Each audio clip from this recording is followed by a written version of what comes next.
बड़ों को प्रणाम, छोटों को स्नेह और आशीष। मैं हूँ राजेश त्रिपाठी। स्वागत है आपका मेरे चैनल धर्म दर्पण में। धर्म दर्पण में हमारा एक जीवन मंत्र विभाग है, जिसमें हम आपको प्रेरणादायक कथाएं प्रसंग सुनाते हैं। आज हम उसमें दिशाशूल के बारे में आपके लिए जो है संदर्भ लेकर आए हैं। दिशाशूल क्या है? किसी खास दिन को खास दिशा में यात्रा वर्जित होती है। अगर आपको करना ही पड़े यात्रा तो उसके लिए क्या करें और दिशाशूल का समाधान क्या है, ये सारी चीजें हम इसमें आपको बताने जा रहे हैं। प्रारंभ यहाँ से करते हैं कि दिशाशूल है क्या। सप्ताह में 7 दिन होते हैं और दिशाएं होती हैं 4। हमारे यहाँ प्राचीन काल से कहीं की महत्वपूर्ण यात्रा करने से पहले लोग पंडित जी से मुहूर्त पूछ लेते थे कि किस दिन किस दिशा में जाना शुभ होगा। यह यात्रा स्वजनों से भेंट करने की भी होती थी या फिर किसी व्यवसाय को लेकर। ऐसी मान्यता है कि दिशाशूल का ज्ञान ध्यान किए बिना यात्रा करना दुखद हो सकता है। हम यहाँ आपको यह बता रहे हैं कि किस दिन किस दिशा की यात्रा करनी चाहिए, किसकी नहीं। यदि किसी दिशाशूल के दिन यात्रा करने की बाध्यता हो तो उसके लिए उपाय क्या है। पहले हम आपको कुछ चौपाइयों के द्वारा दिशाशूल के बारे में बताते हैं। किस दिन किस दिशा में दिशाशूल होता है। सोम शनिश्चर पूरब न चालू, मंगल बुध उत्तर दिश कालू, रवि शुक्र जो पश्चिम जाए, हानि हो ये पथ सुख नहीं पाए। बीफे यानी बृहस्पतिवार, बीफे दक्षिण करे पयाना, फिर नहीं समझे ताको आना। इसका अर्थ ये हुआ कि सोमवार और शनिवार को पूर्व की यात्रा नहीं करनी चाहिए।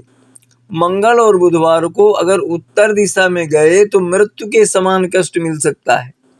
अगर रविवार और शुक्रवार को पश्चिम दिशा की यात्रा करेंगे तो रास्ते में हानि होगी और सुख नहीं मिलेगा। बृहस्पतिवार को अगर दक्षिण दिशा की यात्रा करेंगे तो बहुत ही दुखद होगा। संभव है आपकी वापसी ही असंभव हो जाए। अब दिशाशूल का समाधान भी सुन लीजिए।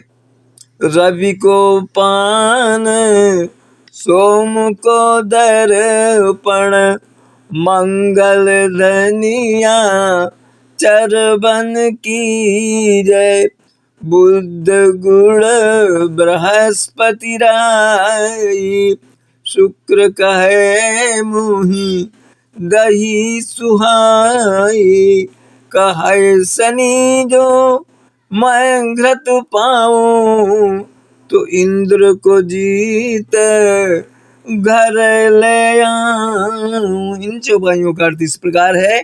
दिशाशूल काटना है तो रविवार को यात्रा प्रारंभ करने से पूर्व पान चबाकर निकलें।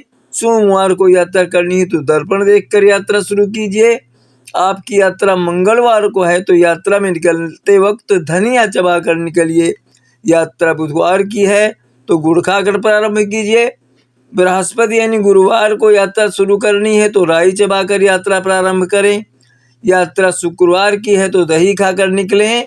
शनिवार के दिन यात्रा में निकल रहे हैं तो घी खाकर निकलिए।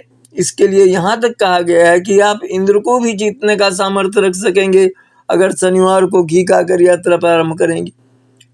अगर किसी दिशाशूल के दिन यात्रा करने की बाध्यता हो तो उसके लिए भी उपाय है। आपको जिस दिन यात्रा करनी है उसके पहले दिन आप अपना कोई वस्त्र या वस्तु अपने शहर या गांव के उस घर में रख दें जो आपकी यात्रा की राह में पड़ता हो। इसे प्रस्थान कहते हैं, यानी प्रस्थान रखना कहते हैं।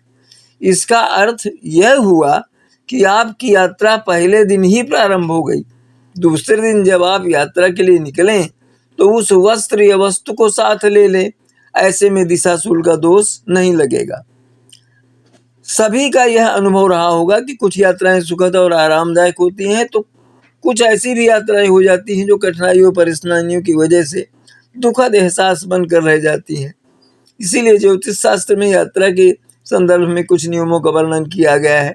माना जाता है कि इन नियमों का पालन किया जाए तो यात्रा सुखद और उद्देश्य में सफलता दिलाने वाली होती है। हम ज्योतिष में निर्धारित दिशाशूल और उसके करने के उपाय आपको बता चुके हैं। अब ये भी जान लीजिए कि किस दिन कौन सी दिशा की यात्रा शुभ होती है। मंगलवार पूर्व व दक्षिण दोनों ही दिशाओं में यात्रा के लिए शुभ होता है। बुधवार के दिन पूर्व एवं पश्चिम दिशा की यात्रा अनुकूल रहती है। गुरुवार को दक्षिण दिशा को छोड़कर अन्य सभी दिशाओं में यात्रा सुखद रहती है। शुक्रवार के दिन शाम के समय शुरू की गई यात्रा सुखद और शुभ फलदायक होती है। तो ये तो थी यात्रा के बारे में जानकारी जो हमने आज आपको बताई कि किस दिशा की यात्रा करने से आपके लिए लाभदायक होगा और किस दिशा की यात्रा करने से आपके लिए कष्टदायक होगा। इसी तरह के अन्य वीडियो के साथ हम अगले जीवन मंत्र के वीडियो में आपसे मिलेंगे। राम कथा के वीडियो भी आपको सुनाते हैं हम। धर्म दर्पण के अंतर्गत धार्मिक प्रसंग, विचित्र विचित्र धार्मिक कथाएं हम आपको सुनाते हैं। इसी तरह हमारे चैनल का समर्थन करते रहें, इसके वीडियो अपने बंधु बांधवों में शेयर करते रहें और साथ ही हमारे चैनल धर्म दर्पण को सब्सक्राइब भी करते चलें। आज यहीं तक, मिलते हैं अगले वीडियो में। तब तक के लिए नमस्कार, प्रणाम।